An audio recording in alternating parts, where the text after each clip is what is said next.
Ma fille me donne souvent des conseils et j'essaie de les écouter. Je suis toujours en accord avec mes petits-enfants et mes enfants. On ne va jamais rien imposer. Je pense que ça vaut mieux. Décider pour ses parents, à la place de ses parents. Comment rester dans son rôle d'enfant quand le parent est en perte d'autonomie? Et si tout se jouait à l'entrée en EHPAD? Les relations étaient difficiles au début avec notre mère parce qu'elle n'a absolument pas accepté le fait qu'on lui impose de rentrer dans une structure comme l'EHPAD. Et on a été obligé de la forcer, au fond, à venir. C'est très difficile de prendre des décisions pour ses parents à leur place. Mais quand on est sur une orientation clinique avec un hôpital qui nous adresse une proposition d'hébergement, les enfants sont toujours démunis, se sentent toujours démunis. C'était pas facile. Elle nous en a voulu, on n'était pas des gentils enfants, on était plutôt des méchants enfants.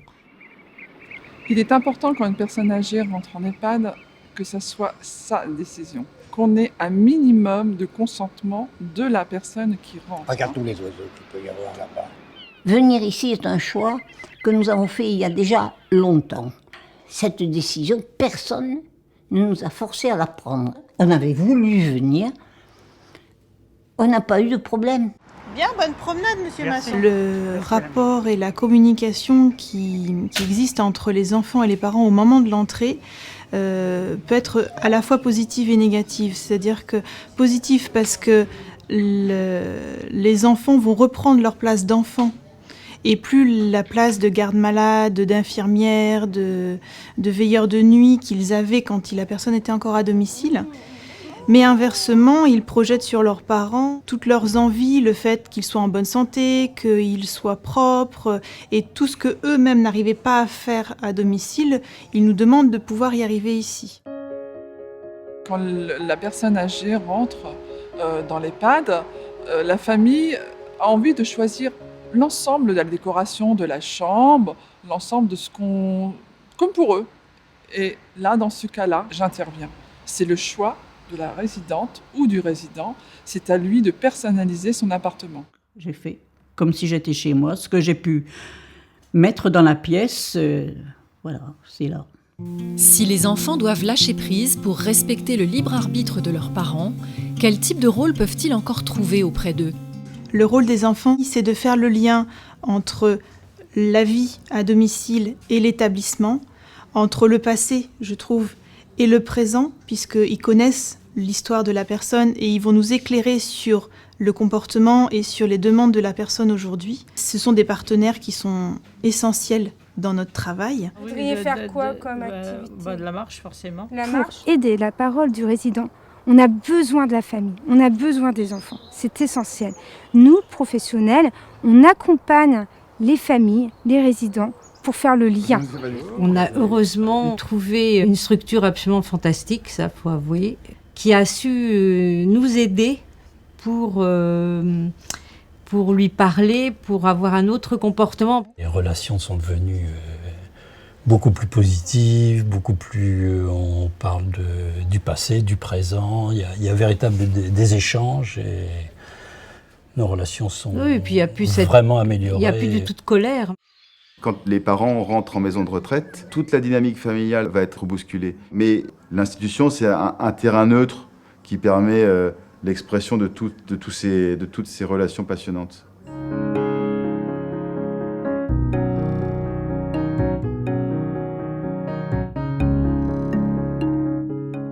Je laisse à Christophe le soin d'animer cette table ronde. On a abordé plusieurs questions autour de l'utilité. Et donc, je remercie la Fondation de nous avoir proposé d'aborder ce sujet un petit peu central, voire transversal ou pluriel, qui est la parentalité, parce que l'institution, le domicile, l'habitus des personnes, c'est aussi des liens. Et je remercie chaque intervenant, expert de sujets différents et d'expériences différentes, de nous avoir rejoints. Je termine mes propos sur des relations passionnantes, parfois aussi passionnelles, en institution. On en parlera avec monsieur et madame Veil. Mais je voudrais juste donner le fil conducteur de notre table en citant un grand humaniste, ce que je peux faire pour nous, sans nous, je le fais contre nous. Docteur de Monron, vous êtes médecin gériatre, médecin coordonnateur en EHPAD. Vous êtes associé à des décisions d'admission, d'accueil, de séjour en EHPAD. Quelles sont vos observations autour des acteurs et des enjeux au moment d'entrer dans l'institution? Bien, merci. Alors je vais tâcher de refaire le lien un petit peu à ce qui s'était passé avant. C'est-à-dire qu'en tant que médecin coordonnateur, on a une tâche médico-administrative qui est d'analyser les demandes d'entrée en EHPAD.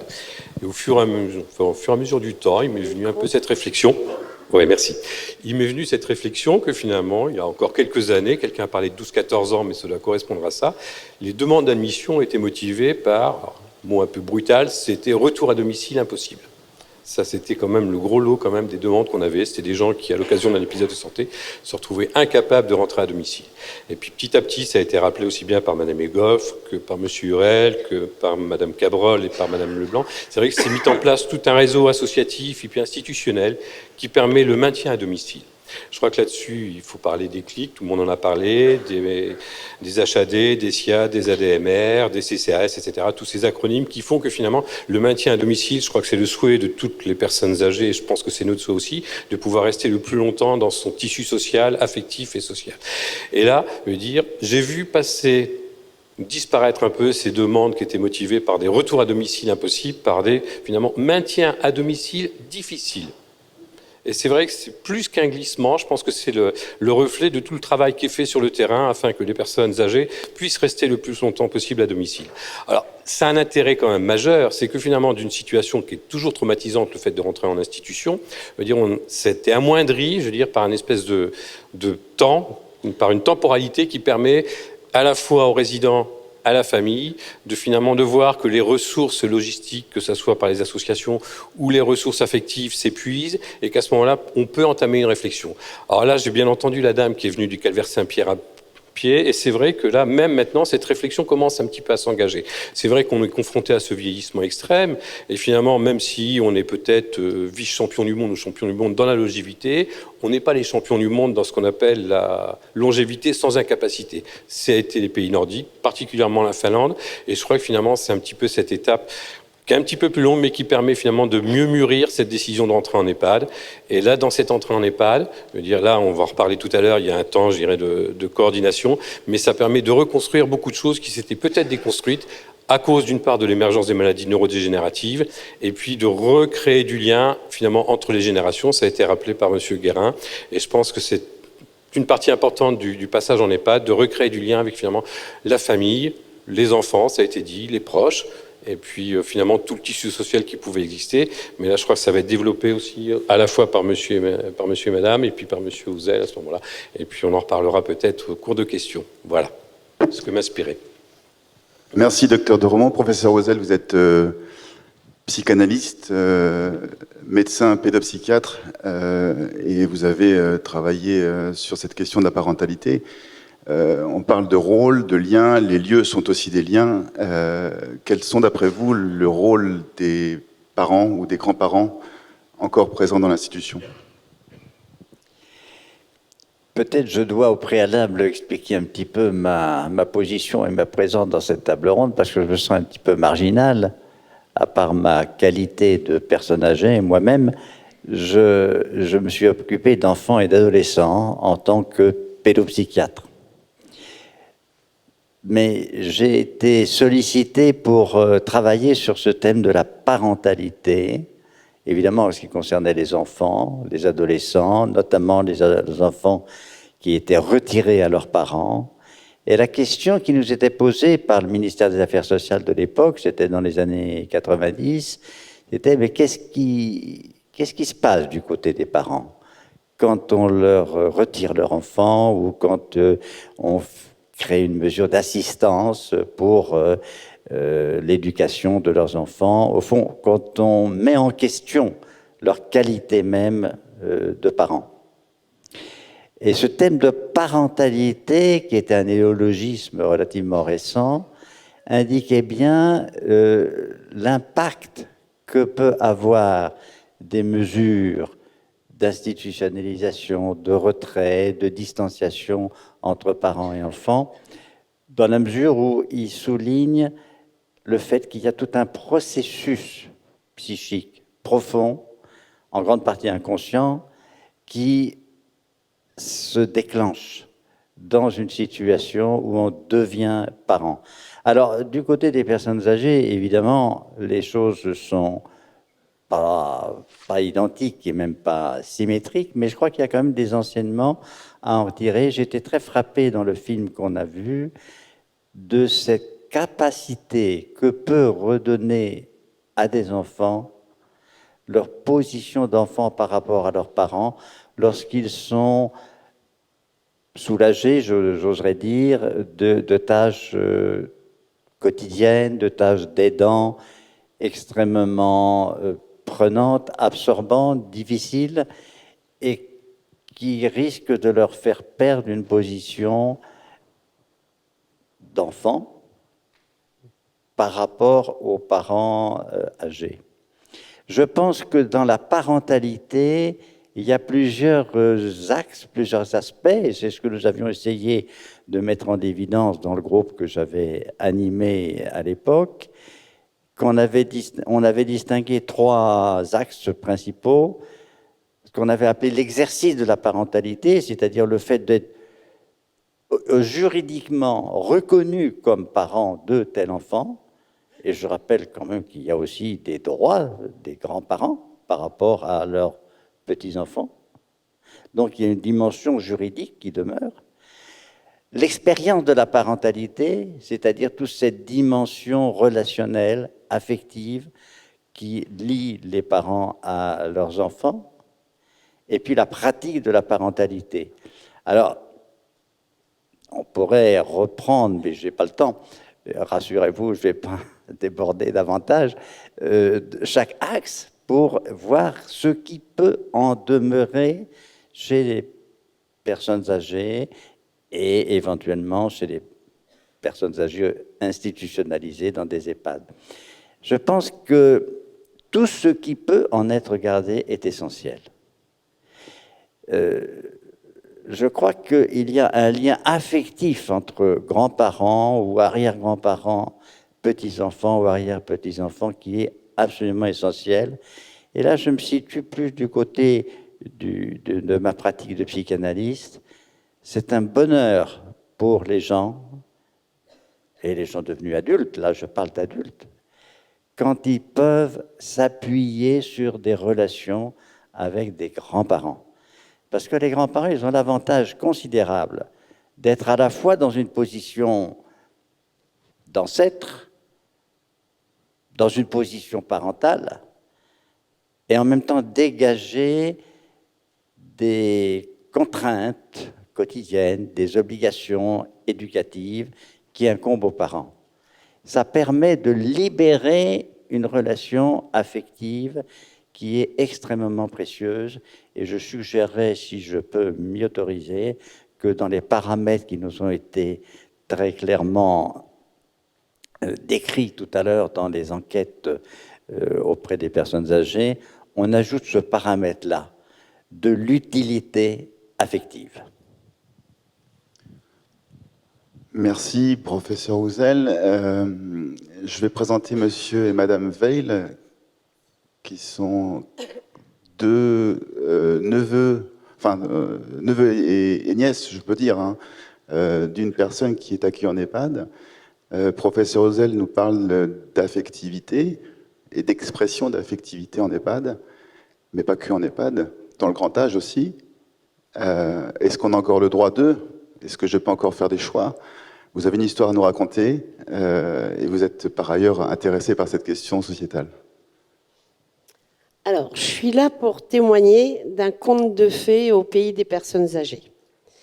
Il était une fois Janine, arrivée de Nice après le décès de son mari en maison de retraite en Normandie pour se rapprocher de notre famille. Dans cette résidence se trouvait Raymond, depuis quelque temps déjà, veuf, et las de vivre depuis 16 ans dans sa maison, seul, après le décès de sa femme. Il avait au fond de lui le désir et l'espoir d'y rencontrer quelqu'une qui réjouirait sa vie. Et un jour de février, il ouvrit la porte de sa chambre quand la porte d'en face s'ouvrait au même moment. Il aperçut Janine et se dit « Mais c'est elle !» Coup de foudre. Peu de temps après, il lui avoua son émotion et elle lui confia qu'elle n'y était pas indifférente, au contraire. Les sentiments s'avérèrent si forts qu'il s'inquiéta de savoir à qui il pouvait demander sa main. Le mariage fut célébré à la résidence, selon leurs vœux, en présence des résidents, des équipes professionnelles et des familles, par un maire, Michel Lambert, et au son de l'accordéon et de Piaf, chanté par Olivia. Ainsi, ils se marièrent, mais n'ont pas d'enfants en vue. Étant nièce de ma tante, une nièce un peu fille parce qu'elle n'a pas eu d'enfant, et il y a d'autres neveux et nièces, que dire de cet épisode magique et réel ? En premier, je tiens à dire que ce fut une décision libre de ma tante et que dans cet épisode, pour nous, ça concerne la question justement de la liberté de la personne âgée. Et la famille a respecté leur décision de se prendre pour époux à 90 et 89 ans. Bien qu'ils aient pour cela inversé les places familiales quand Raymond nous a demandé la main de ma tante. Mais c'était là, je pense, son respect d'une culture de mariage de sa génération. Cette histoire est aussi l'acceptation du droit en maison, d'EHPAD, le droit d'aimer et d'être aimé, quel que soit l'âge, et le droit d'acter une union que nous avons voulu respecter. Je m'appuie sur mes notes parce que je veux... La décision de venir en maison de retraite, en EHPAD, comme on dit, avait été le fruit d'une proposition de notre part que ma tante se rapproche de nous, puisqu'elle était à Nice et n'avait aucune famille là-bas, et risquait des difficultés financières du fait du décès de mon oncle. Donc ça a été une décision, j'ai envie de dire une co-décision. C'est là où la place de parents est des fois délicate. Et elle nous dit un jour, je dois partir, je ne peux pas faire autrement, mais tu fais vite. Donc il a fallu trouver très vite. Ce changement de domicile dû à la perte d'autonomie et ce mariage nous oblige, et on voudrait avec vous le partager, de revisiter nos représentations de la vieillesse, de l'aide, du respect de la liberté et de l'intime des personnes âgées. Il n'est pas évident de penser amour, mariage au 4e âge, et de plus dans un lieu institutionnel, avec des règles qui n'incluent pas forcément la vie amoureuse et la sexualité des personnes âgées. Cet événement, pour nous, témoigne de l'immense besoin d'aimer et d'être aimé de l'humain que nous sommes à tout âge, de ce sentiment de solitude qu'éprouve une personne âgée, même entourée de sa famille, du personnel aidant et soignant dans une maison. La volonté de Janine et de Raymond d'acter leur mariage dans la maison de retraite nous a fait réfléchir aussi, et nous l'avons ressenti comme un acte où ils voulaient enraciner leur existence sur le territoire de cette maison de retraite. Un peu en faire un événement comme dans un village où ils enracinaient leur couple. Et ça pose une question. Comment restituer dans un établissement médicalisé et où, je me permettrai de dire, le médical prend toujours beaucoup de place, comment restituer une vie sociale avec son caractère intergénérationnel et un quotidien qui s'apparente au monde du dehors. Car dans l'institution se crée quand même un monde du dedans. Le regard des autres et le regard sur l'autre est particulier. Les résidents sont tous très âgés. Même si le personnel est jeune, il n'est pas résident. Les moments de vie sociale sont donc entre personnes et qui ne se sont pas forcément choisis. Comment traverser cela? En conclusion, notre rôle familial nous semble être d'abord d'être à notre place dans la généalogie de la famille et d'être aussi en lien avec les équipes professionnelles, lien parfois très délicat parce qu'on est confronté à ce qu'on appelle le secret professionnel sur le plan médical. On est confronté à apprendre des évaluations dont on n'est pas prévenu et on n'a pas pu prévenir aussi notre famille de ne pas s'inquiéter. Donc, garder cette place dans la généalogie, mais aussi avoir notre place de citoyen pour veiller à l'évolution dans notre société, cette évolution concernant les personnes âgées en perte d'autonomie. Je préfère dire autonomie parce que dépendance, je trouve, introduit une verticalité. Donc je pense qu'il faut mieux parler d'autonomie. Alors je pense que les réponses ne peuvent pas être seulement médicales, mais aujourd'hui profondément sociales et culturelles.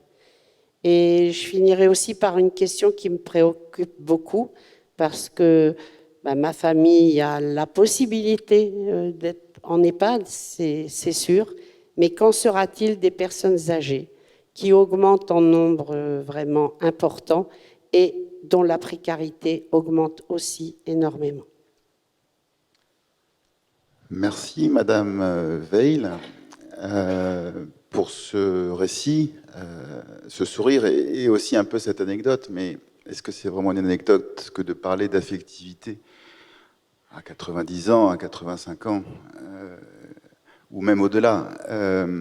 Vous parlez d'inversion, vous parlez de liberté de choix, de décider d'être et de faire, et puis de cette curiosité que Raymond a dû quand même venir vous trouver pour demander quelque part un crédit, une autorisation, en tout cas annoncer sa démarche.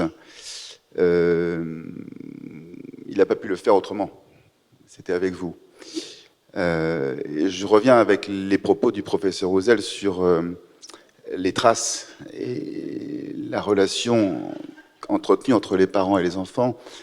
Quelles traces restent dans le grand âge des relations qu'on peut avoir avec son parent quand on est un jeune adolescent, un enfant, dans le cadre du phénomène de la vieillesse? Merci. Les traces, c'est tout ce qu'on a pu intérioriser des relations avec nos parents, que tout enfant a besoin de s'appuyer sur ces relations pour se construire lui-même, et cela dès la toute petite enfance, sans doute dès la naissance. La relation aux parents n'est pas seulement utilitaire, on a beaucoup parlé en termes d'utilité, même d'utilitarisme, peut-être c'est un peu une faiblesse de notre société actuelle que de voir tout en termes d'efficacité objective, de rentabilité, d'utilité. La relation aux parents est beaucoup plus essentielle et profonde parce que c'est sur cette relation qu'on se construit soi-même, qu'on intériorise les modes de relation qui se sont créés entre nous et les parents, la mère d'abord, le père très vite, le couple parental, et toutes nos relations ultérieures vont être marquées par ces premières expériences relationnelles, ces premières expériences affectives, ces premières expériences qui sont pas toujours simples d'ailleurs, même toujours un petit peu délicates, parce qu'il y a des périodes difficiles, peut-être on en reparlera tout à l'heure, et qu'il faut accepter, qu'il faut traverser, mais qui fondent notre personnalité, notre psychisme, notre mode d'être et notre mode d'entrer en relation avec autrui. Alors, ces traces-là, évidemment, elles sont incarnées par nos parents âgés, par les grands-parents, par tout ce qui représente de cette histoire commune qui nous a construits. Alors, je dirais que c'est plus que des traces, c'est vraiment un monde intérieur qui s'est construit sur cette histoire et qui se poursuit jusqu'à la fin d'existence, donc dans les relations à nos personnes, à nos parents âgés. Un monde intérieur. Un monde intérieur, quand on rentre en EHPAD, les repères changent. Si le monde intérieur reste le même, l'extériorité ou l'expression de cet intérieur au quotidien est portée aussi par les professionnels soignants afin de garantir peut-être la place et la juste place au quotidien. Vous êtes, Madame Tapia, assistante de soins en gérontologie, formatrice également, et aide médico-psychologique, si je ne m'abuse. Comment accompagnez-vous dans votre métier au quotidien l'expression de cette relation, du passé du chez-soi à l'institution Alors, ce qui est important, c'est véritablement de créer un chez-soi pour la personne au sein de l'institution, au sein de l'établissement, parce que c'est leur maison. Lorsqu'on vieillit, on grandit toujours, et on vit surtout en établissement. Ce ne sont pas que des maisons de soins, nos EHPAD, nos maisons de retraite, c'est des lieux de vie. Et il faut que ces lieux de vie, ils soient plaisants et accueillants et aussi adaptés. Pour ma part, j'interviens à Corian-Villa-Saint-Do, à Bois-Guillaume, pour ne pas le citer, au sein de 2 lieux de vie dédiés. Je précise, je dis bien 2 lieux de vie dédiés. Il ne s'agit pas d'unités de vie protégées ou d'unités de vie sécurisées, mon Dieu que c'est moche. Non, c'est des lieux de vie dédiés, où on a voulu créer un comme à la maison, pour ceux qui connaissent un peu dans l'esprit du Carpe Diem, au Canada. Et donc au sein de ces maisons, on a créé de ces maisonnées qu'on appelle Espace Aloïs, au sein du groupe. On a voulu mettre toute une signalétique qui soit adaptée pour que les personnes que j'accompagne sont présentes toutes une maladie neurodégénérative et associée à des troubles du comportement. Pour l'anecdote, je travaille la nuit. Je suis donc soignante, mais j'aime pas, parce que je viens du social, moi. Je suis accompagnante de nuit, je vais dire, et j'accompagne ces 26 personnes tout au long de ce que représente la nuit.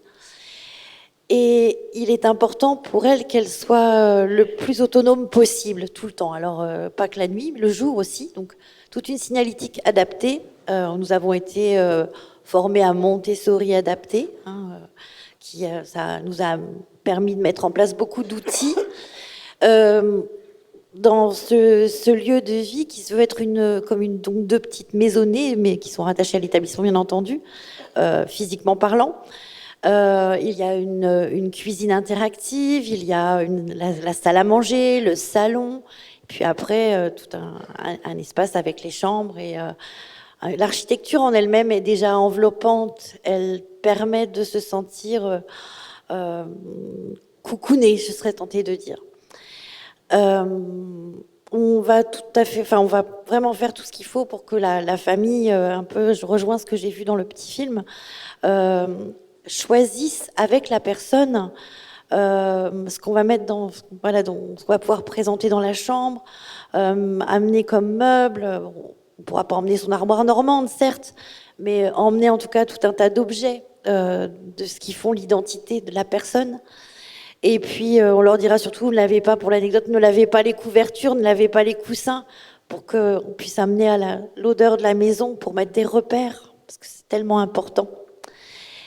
Et puis, on va respecter au sein de nos établissements, enfin de notre établissement, mais dans beaucoup d'autres aussi, le rythme du résident. La toilette, c'est pas forcément le matin, pourquoi pas l'après-midi, que ce soit adapté en fonction de l'histoire de la personne et de ses envies, de ses besoins. Et puis, moi, j'ai la chance de pouvoir aller plus loin, c'est que dans les espaces, les lieux de vie dédiés où j'interviens, on se couche pas comme les poules à 8 heures le soir, non. Le soir, on peut faire des veillées, parce que tous les soirs, ma collègue contraire, comme on dit dans le métier, et moi-même, nous proposons des veillées, où nous, on intervient en pyjama. Ça donne du sens à des personnes qui sont perdues dans l'espace et dans le temps. Et lors de ces veillées, il y a tout un tas d'activités, alors des activités du quotidien, où on favorise le sentiment d'utilité, et puis des activités de plaisir aussi. Ça va de la confiture, on fait de la confiture ensemble, on fait... voilà, je serais tentée de dire, ils font de la confiture et moi je suis avec eux. Et puis un temps de partage autour d'une collation, et puis après des activités plus de bien-être. Les derniers couchers se font vers minuit, ce qui permet de faire tout un accompagnement à la continence. Donc je vous renvoie à tout ce qu'elle peut renvoyer par rapport à la dignité de la personne. Il n'y a peu de chutes, très très peu de chutes. Et puis on peut également, le sommeil est de meilleure qualité. On donne quasiment pas de médicaments pour dormir. Et puis surtout, il y a la nuit, moi je suis là pour eux. Et on parle, on discute, on parle de la vie, on parle de la sexualité, on parle de la mort aussi, parce que c'est important d'en parler, parce que ça fait partie de la vie. Et en tout cas, on est dans un lieu de vie. Merci Madame Tapia.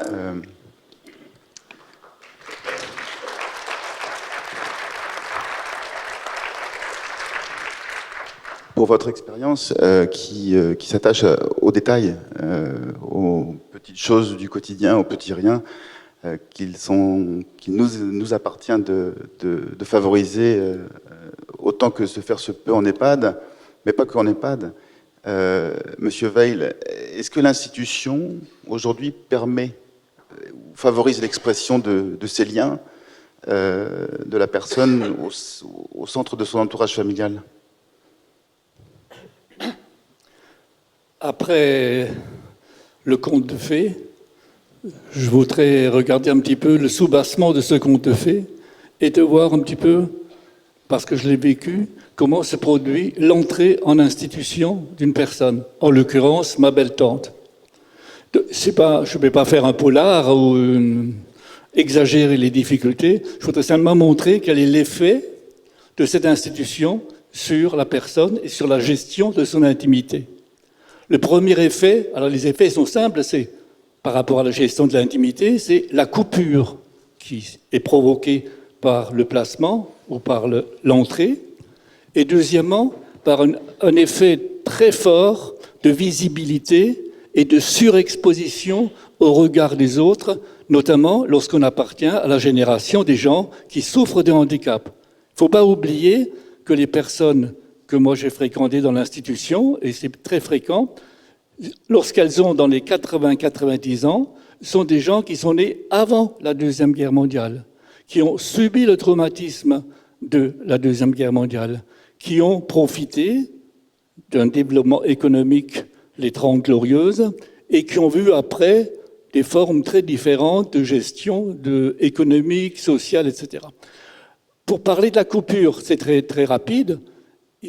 C'est évident que la personne qui rentre en institution est coupée de son milieu d'origine, est coupée d'un système de résonance qui s'articule sur la parenté, les proches, l'environnement, les commerces, le placement, etc., les fréquentations, les déplacements. Imaginez ce qui se passe lorsque pour une personne qui a ce vécu derrière, elle entre dans un milieu relativement fermé, relativement contrôlé, où se mettent en place des normes qui lui sont relativement étrangères, où d'une certaine manière, elle perd une partie de son indépendance. Et le gros problème, c'est comment, lorsque je suis dans cette institution, je peux gérer quelque chose qui me devient à nouveau familier, puisque je suis dans un milieu étranger, même si ma famille me fréquente. Le deuxième phénomène, c'est celui du contrôle, de l'acceptation du contrôle et de la surexposition au regard des autres. En effet, l'institution offre le couvert, le toit, les soins médicaux ou autres, etc., et un certain nombre de bienfaits qui vont lui permettre de survivre. Mais du même coup, c'est une entrave à la liberté et une entrave à la gestion de l'intimité. Ça ne se passe pas naturellement et le vécu, alors les réactions sont extrêmement diverses, mais derrière, il y a toujours un vécu qu'il faut transformer avec le nouveau vécu. Alors qu'est-ce qui se passe à ce niveau-là pour la personne pour gérer son intimité? En principe, ça va être extrêmement difficile et on voit très manifestement qu'il y a des problèmes de présentation de soi qui sont à transformer pour se présenter aux autres, pour se présenter aux infirmières, pour se présenter au personnel soignant, à la direction, etc.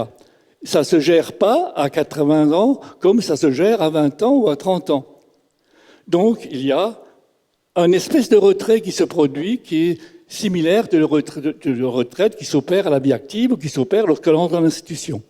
Et ce retrait se manifeste par des comportements très étranges que j'ai pu observer en accompagnant ma belle-tante, qui sont très souvent des réactions d'agressivité à l'égard des autres dont le regard est gênant ou dont le comportement est gênant, notamment au moment du repas de midi, lorsqu'on se trouve dans une salle, il y a 50 personnes qui mangent ensemble et qu'on se trouve à table avec des personnes qui n'ont pas du tout le même vécu, avec qui il faut éventuellement bavarder et échanger. L'échange sur le mode intime est très souvent retenu parce qu'on a peur du jugement des autres. En plus, ce qu'il faut gérer, c'est aussi la relation aux soignants, le bousculement que ça produit. Le fait que, ce qu'on observe parfois, c'est qu'il y a une tentative de retrait qui fait qu'on n'ose pas demander des choses parce qu'on sait que le temps est imparti. On sait que le temps est limité et que donc, il y a des petits soins qu'on voudrait avoir, mais qu'on dit non, elle n'aura pas le temps de faire ça, etc. Ça provoque énormément de désagréments qu'il faut surmonter. Dans cette affaire de gestion, qu'est-ce qui se passe? On est très souvent soumis à un temps extrêmement différent du temps auparavant. Le temps des personnes nées dans les années 30 est un temps relativement long où les changements étaient relativement peu rapides. Tout à coup, on leur demande d'assister à des moments de fébrilité, moments de la toilette où il faut faire un tas de choses, etc. Puis à des moments de vide où on est tout seul dans sa chambre à regarder la télé, où on est dans l'espace, le grand espace où l'on mange, et où on se sent un petit peu abandonné et où on attend. Et on attend l'événement, quelque chose qui se produit. On attend un petit geste du personnel soignant. On attend éventuellement une petite remarque de son voisin ou de sa voisine qui arrive, qui n'arrive pas. Mais parfois, il y a un déclic, comme l'a montré le cas de ma tante, qui transforme radicalement la situation et qui fait que tout à coup, tout bascule et les changements deviennent extrêmement bénéfiques par rapport à l'institution parce que quelque chose a touché la personne en profondeur, ici, son mariage avec son co-religionnaire, Raymond. Merci. D'un coup, tout bascule. Vous parlez aussi de rupture à l'entrée en EHPAD. Du coup, l'institution se retrouve dépositaire de quelque chose de complexe. Docteur Demron, vous encadrez les équipes de soins. Quels sont les rôles un petit peu des unes et des autres, des uns et des autres autour de ce sujet de l'admission et de cette relation un petit peu complexe à approcher avant de rentrer, je dirais, dans un accompagnement clinique. D'accord. Je crois qu'on ne va pas trop parler ni clinique ni médecine. J'ai entendu des très belles choses. J'ai entendu parler d'affection, d'amour, de tendresse un petit peu dans les soins. Ça, c'est des très belles choses. Ça, c'est le quotidien. J'ai entendu aussi dans l'intervention antérieure le fait d'être les empêcheurs de vieillir en rond. Parce que quelqu'un qui rentre dans une EHPAD, alors une EHPAD, c'est un lieu un peu contradictoire. C'est à la fois une résidence privée, lieu des libertés, et en même temps un lieu de vie collectif, avec des restrictions de liberté dues à la contrainte, on ne choisit pas ses voisins. Il faut recréer un nouveau village social dans cette EHPAD un peu, on ne choisit pas ses voisins, mais on peut être à côté d'eux à table, on peut même avoir des affinités, voire plus, et puis, comme ça a été rappelé dans la salle tout à l'heure, être un village au milieu du village, avec les échanges avec les écoles, avec les associations.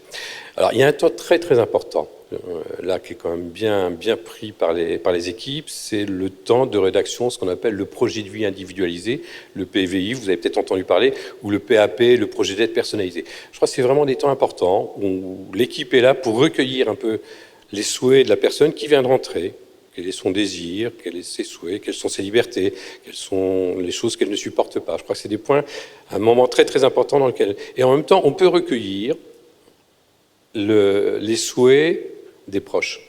Là, je crois, parce que j'ai entendu parler des obstacles au recueil de la volonté des enfants, je crois que non, au contraire, je crois que, plus sur le plan, j'ai entendu parler du secret médical, il y a quand même quelque chose qui est quand même clairement défini maintenant, c'est la personne de confiance. La personne de confiance est quelqu'un qui est codécisionnaire dans des décisions difficiles, et je crois que les proches peuvent tout à fait être la personne de confiance.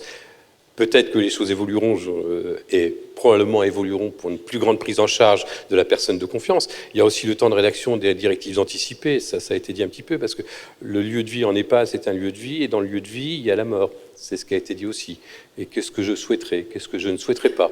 Et que quelque part, il est important de recueillir pendant ce temps, l'expression de la volonté de la personne, ou si la personne n'est pas en état de le dire, de recueillir la volonté qui est transmise par la personne de confiance. Je crois que c'est quelque chose... Alors, les choses ne sont peut-être pas aussi faciles que ce que je le dis, d'accord ? Donc, je crois que ce sont deux outils, les directives anticipées, enfin 3 outils, les projets de vie individualisés, la personne de confiance et les directives anticipées. Et je crois que c'est des outils que les résidents et leurs familles doivent s'approprier pour pouvoir permettre l'expression de leur volonté face à certaines étapes difficiles. Et je parlais du village social, c'est vrai que souvent, ça on le remarque tous en EHPAD, c'est des lieux où on peut recréer des instants de vie importants sur le plan familial, des anniversaires, les fêtes annuelles, Noël, etc., qui permettent un petit peu de recréer, tout en étant déchargé de la logistique, puisque on va parler de logistique, c'est vrai qu'on peut facilement accueillir 10-20 personnes autour d'une table, et puis recueillir ses enfants, ses petits-enfants. Voilà. Merci. On a parlé aussi de la liberté de décider. C'est pas toujours facile parce que on a ce constat peut-être problématique qu'en EHPAD, une grosse partie des résidents souffrent de troubles neurocognitifs. Les unités de vie protégées sont adaptées. Ce sont des unités dédiées à l'accompagnement au quotidien pour travailler le rythme, travailler les repères, les symboles et s'adapter à l'expression. Mais ce n'est pas que forcément en UVP ou en unité spécialisée. Aujourd'hui, à peu près 70% des résidents qui rentrent en institution présentent des troubles neurocognitifs exprimés à différents niveaux et à différents moments. Est-ce que, Madame Tapia, il y a des incontournables ou des réflexes à transmettre? Et je pense notamment aux familles, c'est-à-dire aux enfants, parce que la notion de repère inquiète la personne, mais inquiète également les enfants. Je crois que ce qui est important aussi, c'est quand les personnes arrivent dans l'institution, voilà, parfois, on l'a évoqué tout à l'heure, les aidants s'étaient transformés en aides-soignants, en auxiliaires de vie. Ils avaient endossé plein de casquettes qu'ils n'avaient pas prévu initialement de mettre sur leur tête. Et avec le temps, avec la difficulté, avec l'usure, ils vont avoir une image de leurs proches, de leurs parents, parfois négative, parce que c'était devenu très difficile. On a dit on rentre en institution parce que c'est devenu trop difficile à la maison. Alors nous, notre challenge, nos missions, ça va être de leur faire découvrir, en fait, ou redécouvrir qui est leur parent pour ces personnes-là. Alors, ce que je veux exprimer par là, c'est que on va pas parler des déficits, nous, on va aller regarder les capacités. Qu'est-ce que la personne est capable de faire? Qu'est-ce qu'elle peut encore faire? Alors, vous dites, elle peut plus rien faire, elle peut... des fois, on entend des enfants, de toute façon, ça sert à rien, elle peut plus faire ça, elle peut plus lire, elle peut plus... non, on peut rien faire. Et là, nous, on va aller faire des tests de lecture, on va essayer de réhabiliter un maximum de choses, une réhabilitation à l'accompagnement au repas, leur montrer aussi que peut-être elle ne peut plus faire certaines choses, mais qu'elle peut surtout faire plein de choses encore. Et nous, on va adapter et on va montrer au travers des activités aussi. Souvent, vous avez renvoyé l'image des personnes qui attendent. Et ça aussi, la maison demain dans nos maisons de retraite, les résidents, ils attendront plus parce que on aura compris qu'il faut les engager dans des activités pour qu'ils aient des buts, pour qu'ils sachent pourquoi ils se lèvent le matin, même s'ils ont une maladie neurodégénérative, mais que ça ait du sens. Parce que si je me sens bien là où je vis et qu'en plus je suis engagée dans des activités, ça peut être passer le balai, ça peut être aussi avoir une mission, avoir quelque chose à faire, être présent au sein de la communauté, avoir un rôle social, créer justement, on a plein de choses à faire, il y a plein d'innovations à apporter. On parlait de choix aussi, on n'arrête pas de prendre des décisions pour les personnes, stop! Faut qu'on les réunisse à chaque fois qu'on prend une décision. On est qui, nous, pour dire je vais choisir pour vous, monsieur, madame? Et je dirais monsieur, madame, parce que j'insiste, quand on voit encore, mais demain ça n'existera plus, qu'on peut utiliser parfois, même dans certains endroits, on va utiliser le prénom ou le surnom. Alors, des fois, c'est les familles. Je pense à là où je travaille, une dame qui est arrivée et sa famille a dit c'est Lulu. Vous pouvez l'appeler là Lulu. Pour ma part, j'ai jamais pu m'y résoudre parce que pour moi, c'est la priver d'une partie de son existence, d'une partie de sa personnalité. Donc, mais j'ai pu voir, mais ça changera, je pense. Mais même parfois dans d'autres collègues, infirmiers ou soignants, qui Lulu, ça va plus vite que dire Madame. Voilà. Mais en tout cas, c'est important, c'est de garder l'identité de la personne parce que elle représente son histoire. Et par rapport à ça, c'est vrai que parfois, on entend certains résidents qui disent j'aimerais bien qu'on m'appelle par mon prénom parce que on n'aura pas le même lien. Mais en tout cas, chaque personne est unique et même si elle souffre d'une maladie neurodégénérative, elle a toujours des capacités et c'est à nous de les mettre en avant pour montrer à sa famille qu'il y a une personne derrière avec une histoire. Et ça permet aussi aux enfants justement de reprendre leur place. Merci.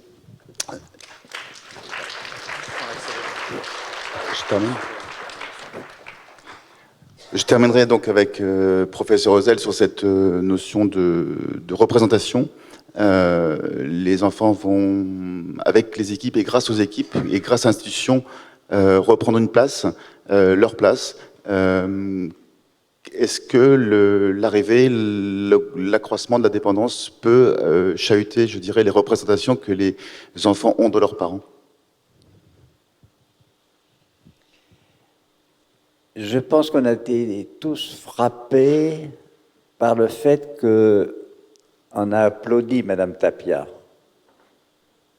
après ses interventions, où elle nous a raconté de manière très simple et très authentique comment on prend soin des personnes âgées dans une EHPAD.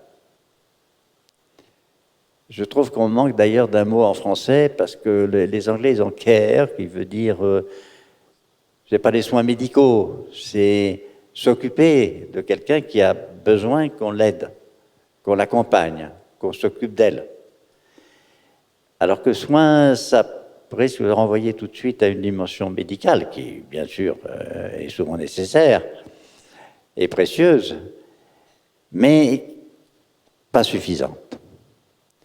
Toute cette dimension de soins au quotidien, d'accompagnement, de soins physiques, de soins psychiques, elle est essentielle, et je pense que si on a applaudi Madame Tapia, c'est profondément parce qu'on est reconnaissant vis-à-vis des personnels des EHPAD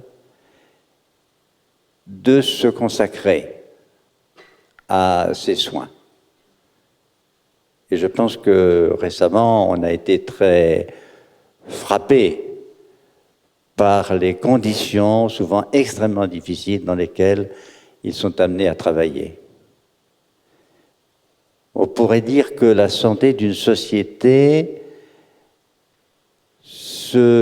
s'évalue, d'une société tout entière, s'évalue essentiellement, peut-être pas tellement le produit intérieur brut, toutes ces belles choses dont nous parlent des économistes, qui sont importantes, il ne faut pas les négliger, mais peut-être plus encore par ces lieux de vie où il faut prendre soin de l'autre, parce qu'il en a besoin.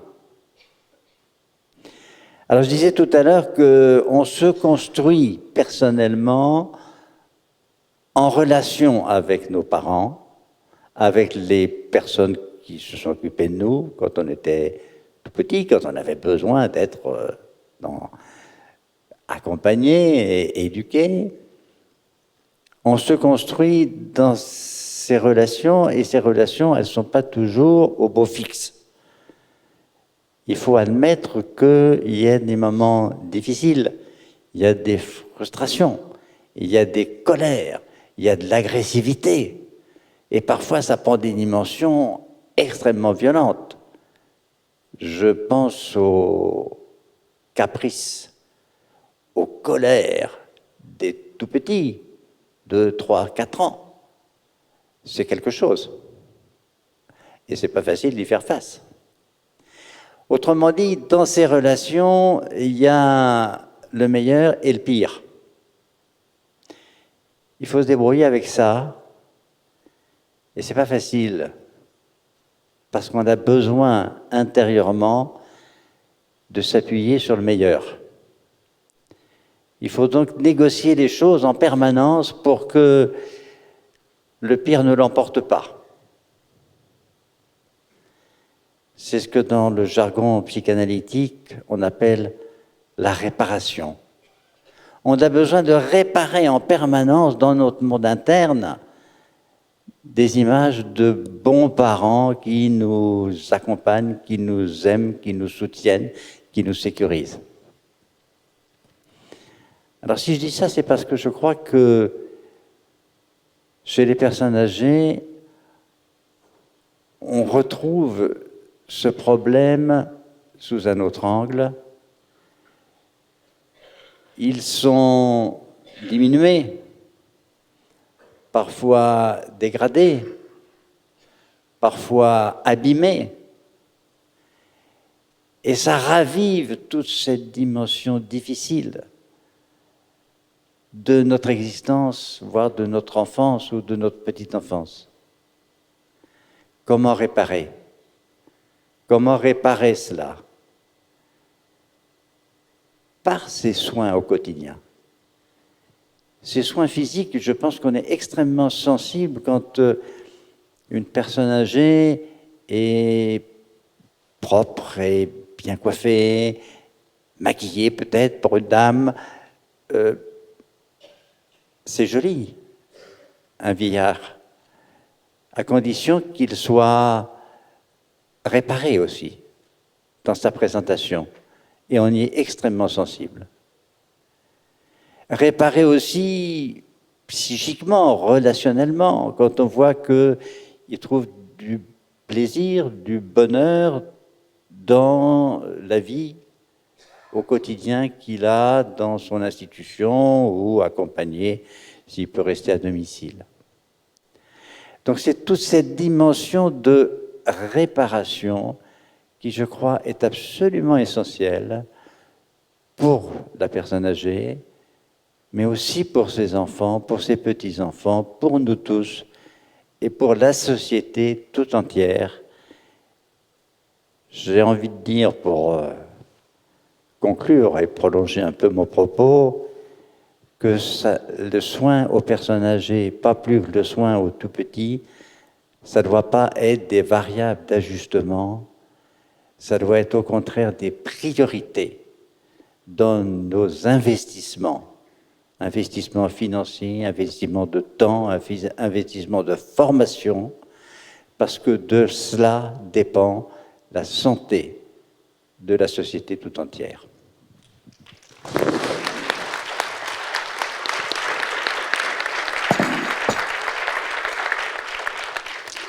Merci professeur, merci à tous et à toutes. Serge, on est très en retard. Oui, merci beaucoup. On va vraiment aller très très vite. Est-ce qu'il y a des remarques, des questions? Évidemment, tout le monde a écouté avec beaucoup de passion ce qui a été dit.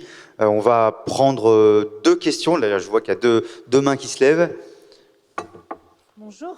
Donc moi, j'aurais une question pour Madame Tapia.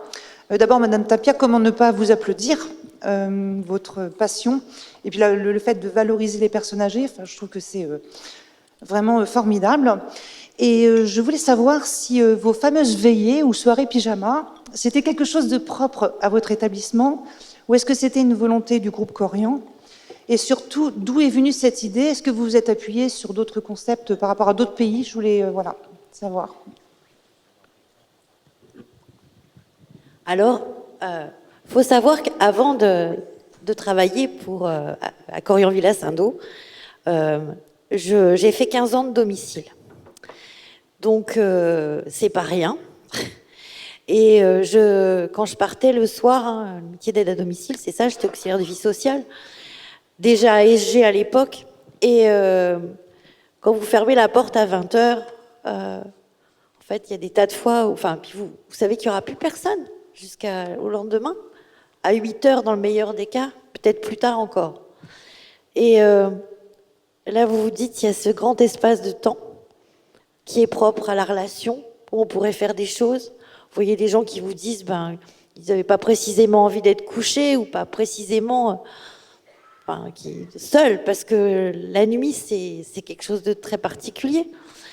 Et voilà, il y avait tout ça qui était là. Et donc, quand je suis arrivée directement sur le poste de nuit. Et j'ai eu la grande chance, c'est que c'était à l'ouverture du nouvel établissement, parce qu'on avait déménagé. Et là, merci à la direction. On m'a permis de travailler comme je voulais. J'ai pu mettre en place mon projet. Alors, d'où ça vient? Ça vient de Carpe Diem, Nicole Poirier au Canada, que j'ai eu la chance d'aller à Trois-Rivières et de visiter la maison Carpe Diem. Et puis, parce que ça me paraissait que du bon sens. Voilà, j'étais formée à l'humanitude aussi, pour ceux qui connaissent la philosophie méthodologie de soins Gineste Marescotti. Et tout ça, ça avait du sens. Pourquoi est-ce qu'on doit coucher les personnes à 20h? C'est ce qu'on voit en institution, ça n'a absolument aucun sens. Alors après, il faut des moyens supplémentaires. Oui, il faut du personnel. Je vous rejoins aujourd'hui. Et voilà, je pense qu'il faut véritablement qu'on se donne les moyens de bien accompagner, de mieux accompagner. Et là, qu'est-ce qu'on met qu'est-ce qu'on peut mettre en place? Je vous serais tentée de dire qu'au départ, ce qui était amusant quand j'ai commencé sur mon poste, mes collègues de jour, elles couchaient toutes les personnes. Alors moi, quand j'arrivais, elles me disaient, ça y est, tout le monde est couché. Tu peux... Ils se relevaient un quart d'heure après, mais en tout cas, tout le monde était couché. Elles avaient le sentiment d'avoir accompli leur journée. Elles ne se voyaient pas laisser les résidents debout, parce que elles disaient, si on les laisse debout, je prends leur vocabulaire, c'est pas celui que j'emploie forcément, mais c'est les mots que j'ai entendus. Si on laisse les résidents debout, d'habitude, les collègues de nuit, elles rouspètent. Pour ceux qui sont de la profession, ça doit faire écho. Ça n'a pas de sens. Ou alors, cette personne n'a pas mangé. Si vous dites ça à quelqu'un qui travaille de nuit, des fois, c'est pas bien accueilli. Alors, moi, j'aurais dit, mais non, mais moi, je suis là pour pas, je suis pas là en horaire couché, je suis là pour être avec les résidents toute la nuit. Aussi, si une personne n'a pas mangé, laissez le repas. Si une personne, ça m'est arrivé de faire des toilettes la nuit, parce que pour certaines personnes, notamment qui arrivaient dans l'établissement, ils étaient en horaire décalé, donc la toilette, c'était pas acceptable, c'était le refus dans la journée. Et la nuit, il y avait un espace où ça devenait le bon moment. Et puis, dans les veillées, il était important de mettre des activités. Donc, je faisais choisir aussi aux résidents. Parce que moi, je sais rien du tout. C'est eux qui savent. Moi, je sais rien.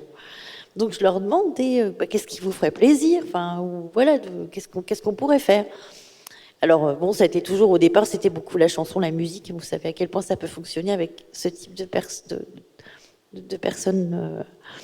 atteintes de troubles cognitifs, présentant des troubles cognitifs.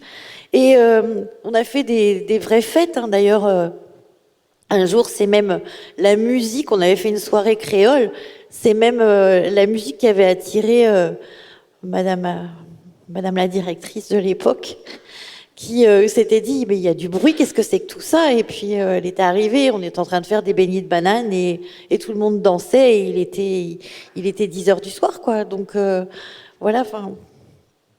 En tout cas, voilà, on est dans un lieu de vie, on se doit d'y mettre de la vie et de répondre aux demandes des personnes qui sont là.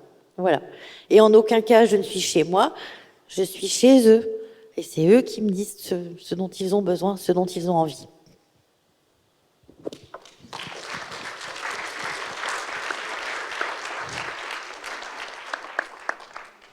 J'ai vu le moment où tout le monde allait se lever pour danser créole. Voilà. Alors, je crois qu'il y a une autre question, une autre remarque. Oui, alors moi, ce n'est pas une question, c'est plus une remarque, un constat. Je visite régulièrement des établissements et également des services à la personne, et je vous rejoins complètement. Je pense que toute la matinée, les échanges vont aborder la question du bien vieillir et des relations, des interrelations entre les aidants, les professionnels de l'accompagnement du soin et les personnes âgées. Moi, je crois qu'il y a un aspect que nous n'avons pas abordé ce matin, peut-être plus en profondeur, mais peut-être n'aurons-nous pas le temps, hein. C'est la question de la communication. La capacité de communication des personnes âgées, tant avec les membres de la famille que les professionnels des établissements. Et vous avez parlé de maladies neurodégénératives. Moi, je les associe aux pathologies auditives, et notamment la presbyacousie, qui ne favorisent pas les bonnes conditions de communication des personnes âgées avec leur entourage. Et il y a une forme en France de déni de cette difficulté de l'audition que l'on pense de toute façon totalement fataliste, hein, puisque c'est une perte qui est liée à l'âge, mais qu'on peut tout à fait compenser, et qui favorise, quand elle est prise en compte dans les établissements, le maintien d'utilité sociale de la personne âgée, son rôle social, ses compétences psychosociales, et la satisfaction et le plaisir de maintenir une communication efficiente et satisfaisante, et qui concourt au bien vivre de la personne et aux bonnes conditions d'intervention des professionnels dans les établissements, puisqu'ils permettent d'avoir une communication efficiente. Voilà. Merci beaucoup. On va finir là-dessus. En vous écoutant, il me revenait une formule que vous devez connaître de Romain Gary qui disait « Sans imagination, l'amour a aucune chance ». Et je me disais en vous écoutant, sans imagination, le vieillissement, la longévité n'a aucune chance, quoi. Et donc c'est ça aussi ce que vous avez dit, c'est on prend son risque, on prend des risques, on imagine, on rêve et ainsi de suite. Et c'était joli quand même cette longue table ronde, mais combien passionnante et combien importante, parce que là encore, c'est la question du plaisir quand même qui est revenu, du droit à faire des choses, à prendre des risques, peut-être à se planter, mais c'est pas très très grave. Et c'était aussi ça, je crois, qui était important.